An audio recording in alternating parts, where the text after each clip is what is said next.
Hola, qué gusto tenerles aquí para esta exploración de ideas. Bienvenida, bienvenido a esta exploración. Hoy, vamos a meternos con unos apuntes que recibimos sobre desinformación. La idea es entender un poco mejor cómo funciona, cómo se mueve y por qué nos engancha tanto, ¿no? Exacto.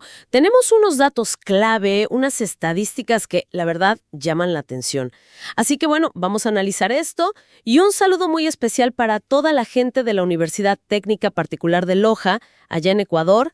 Sabemos que nos siguen y estos temas son cruciales hoy. Hoy vamos a meternos de lleno en un tema, un tema que nos toca muy de cerca, la desinformación y cómo está como creando divisiones en nuestra sociedad, ¿no? Vamos a usar como lente algunas situaciones que han pasado en Ecuador. Tenemos aquí unos extractos de un análisis que la verdad es bastante revelador. Ok, a ver, entremos en materia. Así es. Y partimos de algo que se nota mucho últimamente, ¿no? Esta ola creciente de noticias falsas o que están manipuladas a propósito. Sobre todo en temas delicados. Política, elecciones, hasta la salud pública en Ecuador. Y la pregunta fuerte es, ¿qué efectos reales tiene todo esto? ¿Cómo nos afecta en el día a día, en la confianza entre nosotros? Es preocupante, la verdad. Uno lo ve, ¿no? En discusiones familiares, con amigos, se siente esa tensión. Para entenderlo mejor, vayamos a la raíz. ¿Qué es exactamente la desinformación? ¿Es lo mismo que un error, un chisme? Buena pregunta para empezar. Mira, la desinformación, como la estamos viendo aquí, son datos falsos, sí, pero que se difunden con intención. La intención de engañar, de manipular, de hacer daño. No es una simple equivocación, ¿sabes? Entiendo. La intención es clave. Exacto. Y la polarización social, es esa fractura. La sociedad dividida en bandos, cada vez más enfrentados, más distantes.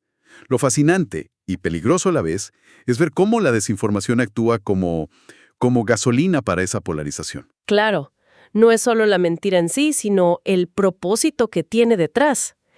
¿Y eso cómo se ve en la práctica? ¿Qué dicen los materiales que tenemos? Justo ahí. La desinformación lo que hace es erosionar el terreno común que tenemos. Siembra dudas sobre hechos básicos, sobre instituciones, sobre personas.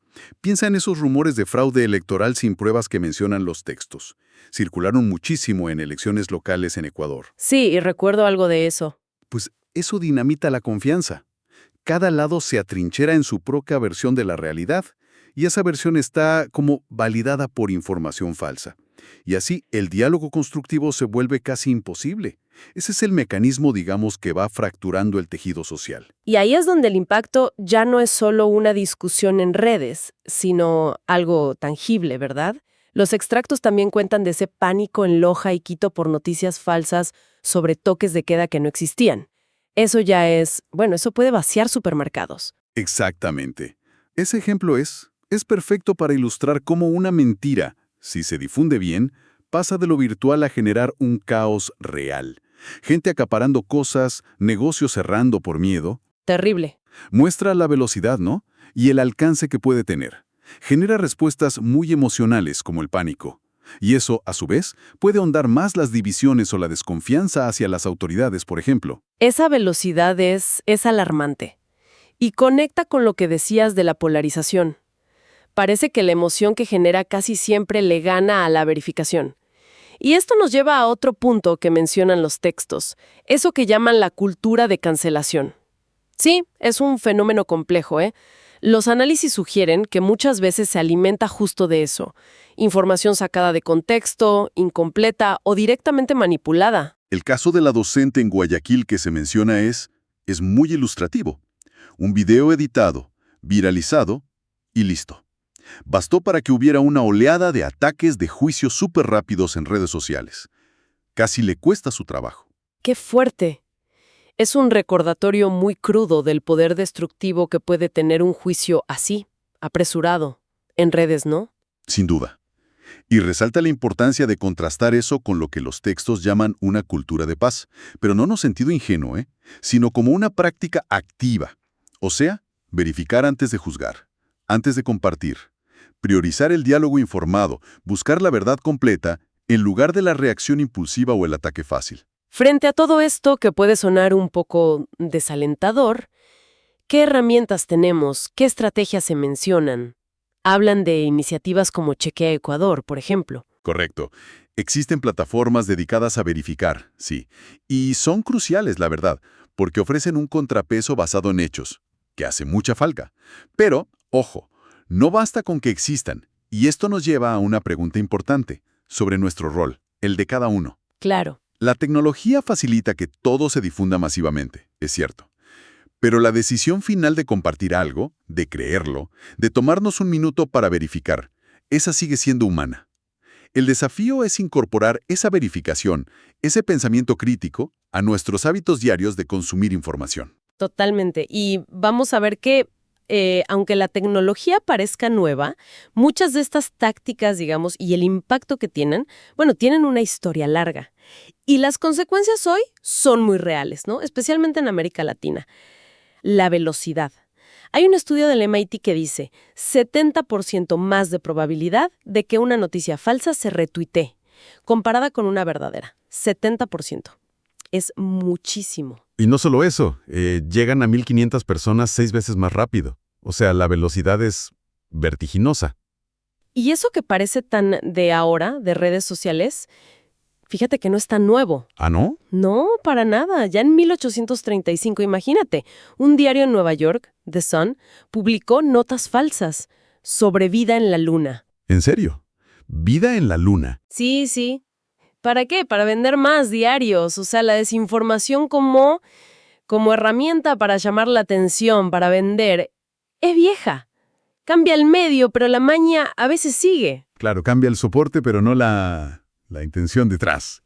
Qué loco eso. Y los apuntes señalan algo más, que tiene que ver con nosotros, con cómo funciona nuestra cabeza. Ajá. Hablan del efecto de persistencia. ¿Eso qué es? Que nos quedamos pegados con lo primero que oímos, aunque esté mal. Exactamente eso. Es como que la primera versión de la historia, aunque sea mentira, se nos graba más fuerte. Incluso si después nos dicen, no, mira, eso no era así. Cuesta sacársela de encima. Cuesta mucho. Y si a eso le sumás cómo consumimos noticias hoy, bueno, hay un dato de la Universidad de Columbia que es clave. A ver, El 59%, casi el 60% de la gente comparte artículos leyendo solo el titular.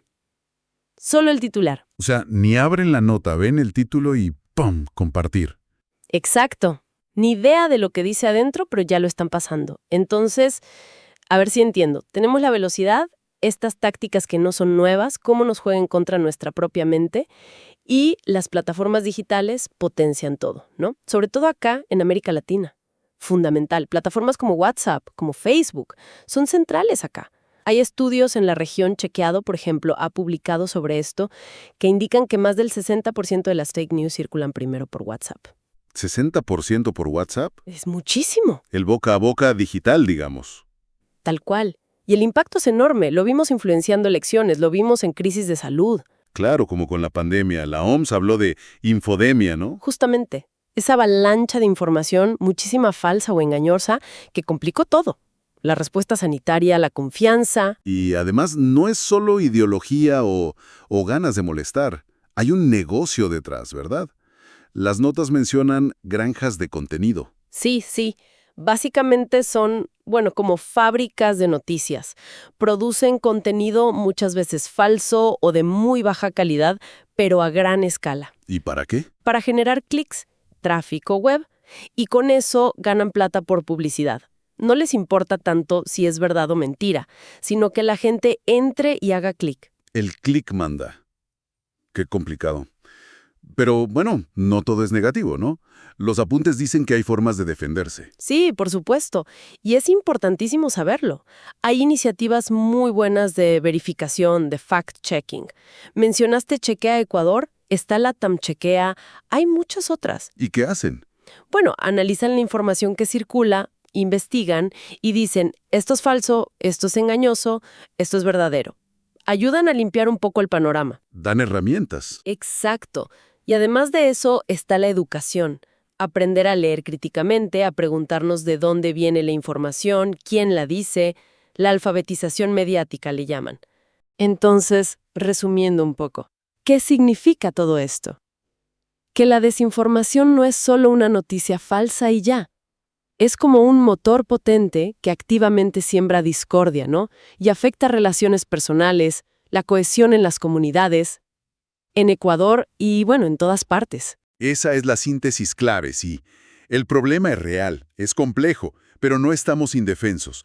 Como hemos visto, cultivar esa duda razonable, buscar fuentes confiables activamente y, sobre todo, hacer esa pausa. Pausar para verificar antes de reaccionar o darle a compartir. Son pasos fundamentales.